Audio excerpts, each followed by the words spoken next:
32 palito ang laman nito. Tayo ito. Ang kwartong ito ay ang kahang ito.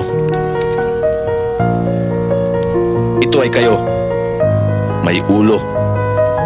Pwedeng ikaw. Ang kiskisang ito ay ako. Walang halaga itong kwartong ito kung wala kayo.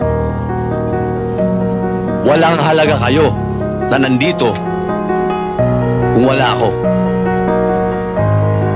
Kailangan ng posporo ang kiskisang ito para magsilbi at magkaroon ng silbi.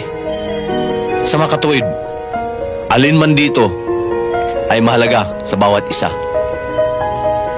Kagaya natin na natipon dito sa iisang layunin. To learn. It's up to you to choose.